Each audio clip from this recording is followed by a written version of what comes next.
Bom, pessoal, vamos dar início então à nossa quinta aula teórica junto à disciplina de reprodução animal e inseminação artificial. Nesta aula, nós conversaremos a respeito dos aspectos endócrinos, morfológicos e comportamentais relacionados ao ciclo estral nos mamíferos domésticos, com enfoque em especial aos animais de produção.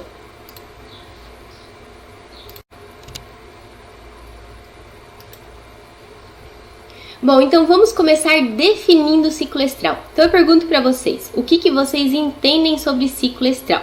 Bom, o ciclo estral envolve um conjunto de variações hormonais, que nós já vimos na aula anterior, variações hormonais estas que determinam modificações morfológicas nos órgãos reprodutivos e que também determinam comportamento sexual, eventos estes compreendidos entre 2 episódios de estro. Na maioria dos mamíferos domésticos, o ciclo estral inicia na puberdade e se mantém ao longo de toda a vida adulta desta fêmea, à exceção, por exemplo, do que acontece na mulher. Na mulher existe o episódio da menopausa, então quando a mulher alcança determinada idade, ela entra na menopausa, então ela deixa de ciclar, ela deixa de apresentar o seu ciclo menstrual. Isso está muito relacionado à expectativa de vida. Como na mulher a expectativa de vida é maior, se vocês pensarem, na maioria dos mamíferos, né, as fêmeas já nascem com seus ovários repletos de toda a sua população de folículo primordial. Então esse número de folículo primordial é fixo após o nascimento, eles não se multiplicam, né, não ocorre aumento da quantidade de folículo primordial. Esses folículos primordiais vão sendo recrutados ao longo do ciclo estral. Por isso, quanto mais velha for a fêmea, né, isso significa que mais velho também é o oócito que está em desenvolvimento neste ovário. Por isso, como uma medida talvez até mesmo de proteção para a espécie, para evitar problemas no desenvolvimento fetal, a mulher entra na menopausa. Justamente também por isso que mulheres que engravidam mais tarde, né, após os 40 anos, por exemplo, têm uma maior tendência de apresentar problemas ao longo da gestação, assim como problemas no desenvolvimento embrionário e fetal, uma vez que esse oócito que está no seu ovário já é um oócito envelhecido, tá? Nas demais espécies de mamíferos, as espécies de mamíferos domésticos destinadas à produção, por exemplo, esse tempo de vida é mais curto, então essas fêmeas apresentam ciclo estral ao longo de toda a sua vida adulta. E esse ciclo estral, na realidade, ele possibilita à fêmea sucessivas oportunidades de gestação. Então, assim, a fêmea, na realidade, ela existe na natureza, assim como o macho, com o objetivo de se reproduzir para garantir a perpetuação da espécie. Então, a fêmea, ela apresenta essa ciclicidade e esse estro, né, a ovulação em episódios temporários, né, em intervalos de tempo, essa ovulação sempre está acontecendo para garantir, aumentar a oportunidade de gestação. Bom, e quanto tempo dura o ciclo estral? Isso vai variar de espécie para espécie, né? Eu coloquei aqui um quadrinho com uma média, né, uma variação na realidade de tempo de duração do ciclo estral entre algumas espécies, mas para a maioria dos animais de produção, para as fêmeas dos animais de produção, o ciclo estral vai durar em média 21 dias.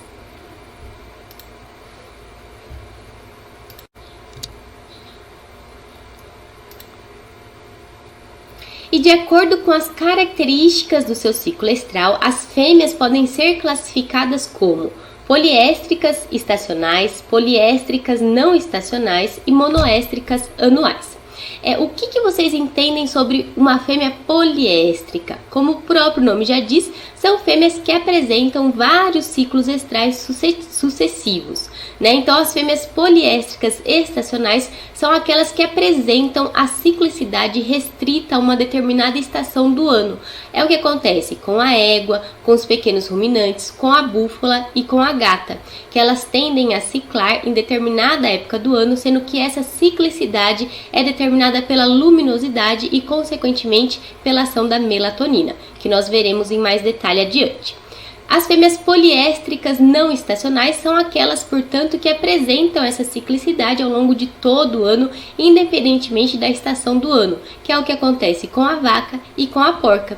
E como monoéstrica anual, nós podemos inserir a cadela, porque a cadela, no ciclo estral dela, ela apresenta entre os períodos de estro um período de anestro obrigatório. Anestro este, portanto, em que ela não vai ciclar, né? E este período de anestro ele pode variar de 5 até 12 meses. Como nós temos várias raças, né, de cadela, existe essa grande variação na duração deste anestro obrigatório, com uma média de duração em torno de 6 a 8 meses. Então acaba que ela tende a manifestar apenas um cio por ano, ou seja, ela vai apresentar apenas um ciclo estral por ano, por isso que ela pode ser classificada como monoéstrica anual. Mas tenho em mente que, como existe uma grande variação nessa duração do anestro entre raças, existem raças de cadelas que podem vir a apresentar mais de um ciclo estral por ano, por apresentar uma redução nesse período de anestro.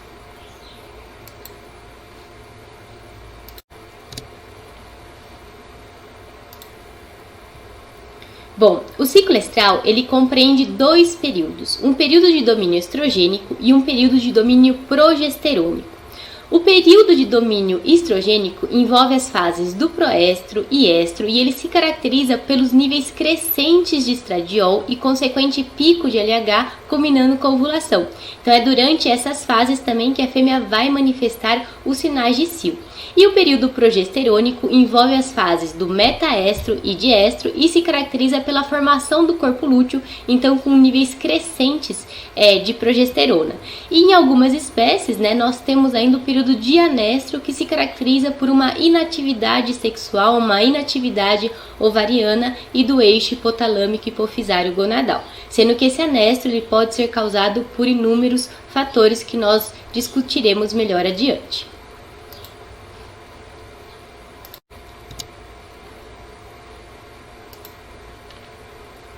Então, o período de domínio estrogênico, também conhecido como período folicular, ele se estende desde a última luteólise do ciclo estral anterior até a próxima ovulação. Então, ele vai compreender as fases do proestro e do estro e ele se caracteriza também pela queda dos níveis de progesterona, uma vez se a gente considerar que essa fêmea está saindo de um ciclo estral, ou seja, ela está saindo do diestro e entrando agora no proestro, então nós estamos tendo uma queda dos níveis de progesterona, uma vez que essa fêmea não emprenhou, então seu corpo lúteo não se manterá ativo, né? Então ao final do diestro, nós já começamos a ter essa queda de progesterona e esse período do proestro, o estro vai se caracterizar então, além da queda da progesterona, pelo aumento dos níveis de estrógeno com consequente feedback positivo, em especial para o LH, culminando assim com pico de LH e ovulação. Então é durante esse período de domínio estrogênico que está ocorrendo o crescimento folicular final ali do folículo pré-ovulatório, a maturação ocitária e também a ovulação.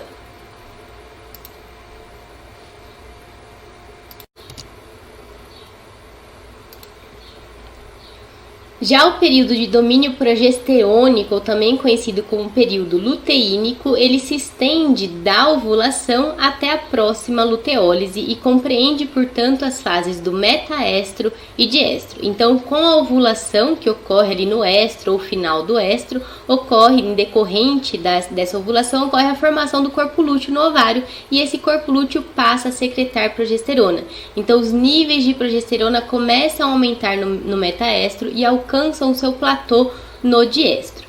Aí, se a fêmea não emprenhar, né, esse diestro vai ter um tempo característico de duração que vai variar de espécie para espécie, e se a fêmea não emprenhou, ao final do diestro começa a ocorrer a luteólise com queda dos níveis da progesterona. Agora, no caso da fêmea ter sofrido a fecundação, né, ou seja, no caso da fêmea estar gestante, esse corpo lúteo vai se manter viável, secretando altos níveis de progesterona para a manutenção da gestação.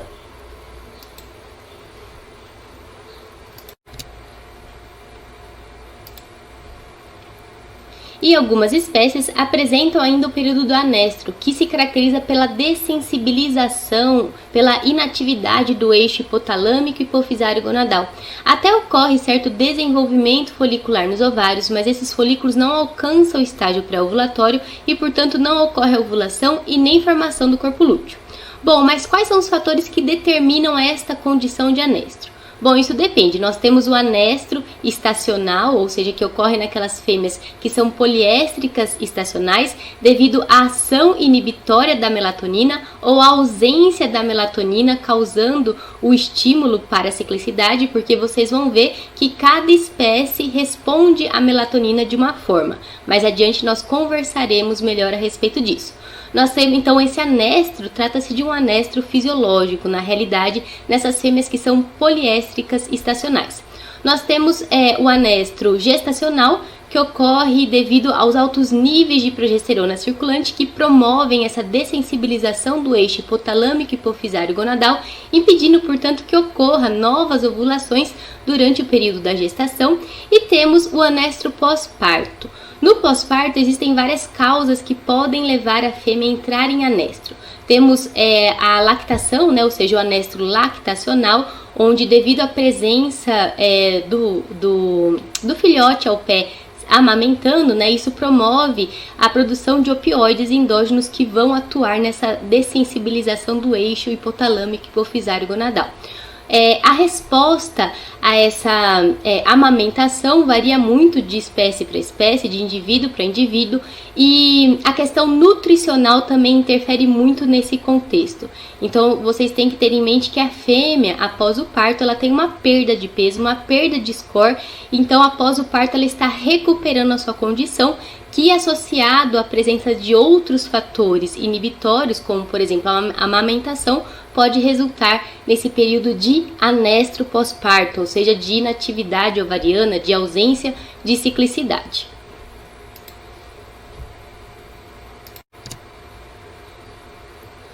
Então, vamos começar conversando a respeito do ciclo estral nas espécies poliéstricas estacionais, que nós temos então a égua, ovelha, cabra, gata e búfala.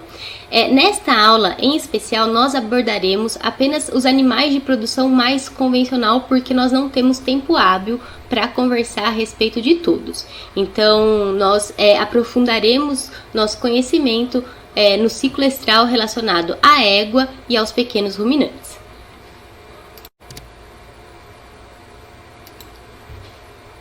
Bom, nos animais estacionais, a ciclicidade é determinada pela luminosidade, ou seja, pela duração do dia. E como isso funciona?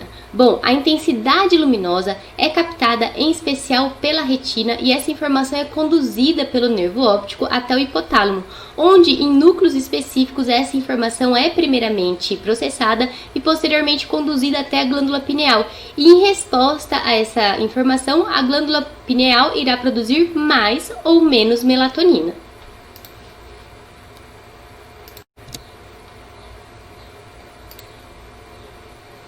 Tá, mas aí eu pergunto para vocês, mas em qual momento ocorre maior produção de melatonina? Durante a noite ou durante o dia? Sob a escuridão ou sob a claridade?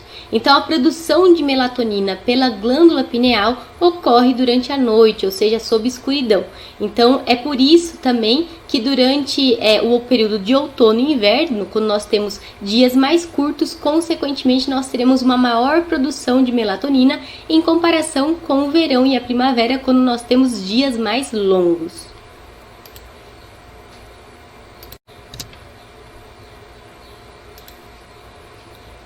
Tá, beleza, mas e aí? Qual que é a ação da melatonina no eixo hipotalâmico hipofisário gonadal dos animais? Bom, ela pode ter uma ação estimulatória, como também um efeito inibitório. Então, nos pequenos ruminantes, ovinos, caprinos e também nos bubalinos, a melatonina apresenta um efeito estimulatório, ou seja, altos níveis de melatonina circulante vão potencializar, digamos assim, o eixo hipotalâmico hipofisário gonadal, vão estimular a secreção de mais GNRH e, consequentemente, de FSH e LH. Enquanto que nos equinos e nos felinos, a melatonina tem um efeito contrário, ou seja, ela tem uma ação inibitória sobre o eixo hipotalâmico hipofisário gonadal. Então, sob altos níveis de melatonina circulante em equinos e felinos, nós teremos uma redução da secreção de GNRH e, consequentemente, de LH e FSH. Então, é por isso que ovinos, caprinos e búfalos, eles vão ciclar no outono e inverno, quando nós temos os dias mais curtos e as noites mais longas, com maior produção de melatonina, e tendem a entrar em anestro no período de verão e primavera, quando nós temos uma menor secreção de melatonina. E o contrário ocorre para os equinos e felinos, onde eles ciclam no verão e primavera, devido a essa menor produção de melatonina, uma vez que os dias são mais longos e as noites são mais curtas, então tendo menos melatonina circulante, menor vai ser o efeito inibitório sobre o seu eixo hipotalâmico hipofisário gonadal, e nessas espécies elas entram em anestro no período de outono e inverno, devido justamente à maior produção de melatonina.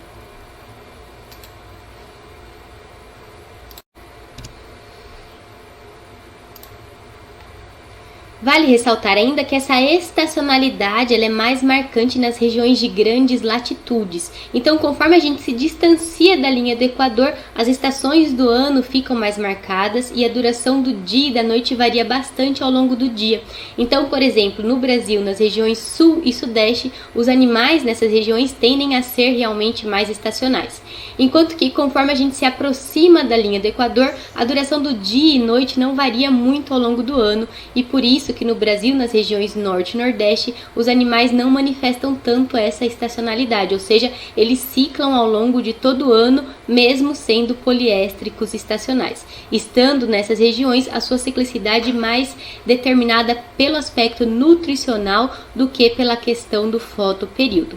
É o que acontece aqui na nossa região norte de Minas, né?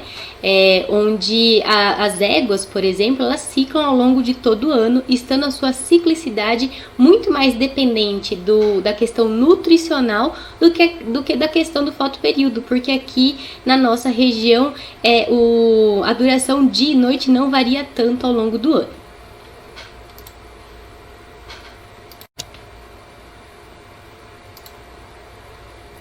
Então, nos animais poliéstricos estacionais, eles se caracterizam por apresentar uma estação reprodutiva em alternância com períodos de anestro.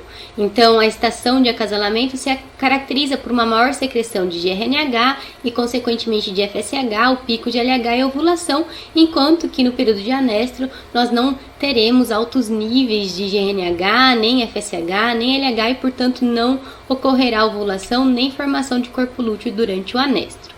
E o que acontece é que nós temos as fases de transição, né, do anestro para a estação reprodutiva e da estação reprodutiva para o anestro. Então, por exemplo, nas éguas, essas fases de transição, nós temos a transição de primavera, que é quando a fêmea está saindo no anestro para entrar na estação de monta, e a fase de transição do outono, que é quando ela está saindo da estação de monta para entrar no anestro. Neste momento, ocorre desenvolvimento folicular, mas os folículos são anovulatórios, eles até alcançam um diâmetro compatível para ovulação, mas não sofrem ovulação devido ao estímulo hormonal insuficiente. Ocorre a secreção de FSH, mas a quantidade de estradiol produzido não é suficiente para produzir um feedback positivo para o pico de LH, então nesses períodos de transição se caracterizam por desenvolvimento folicular sem ovulação e também a ocorrência de um estro irregular.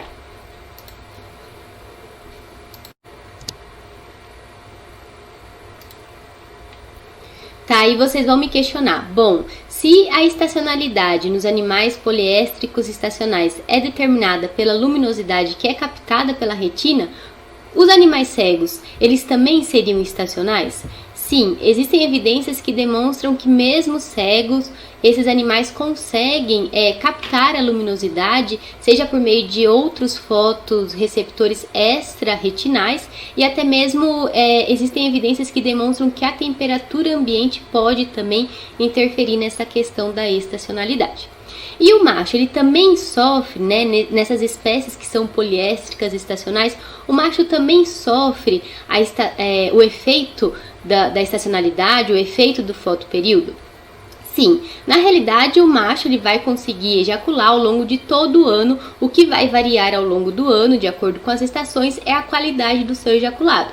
Então, nós teremos uma redução da qualidade espermática no período que não corresponde à sua estação reprodutiva, então uma redução da qualidade espermática e também dos níveis circulantes de testosterona, implicando assim diretamente em alterações no seu comportamento sexual, ou seja, na sua libido também.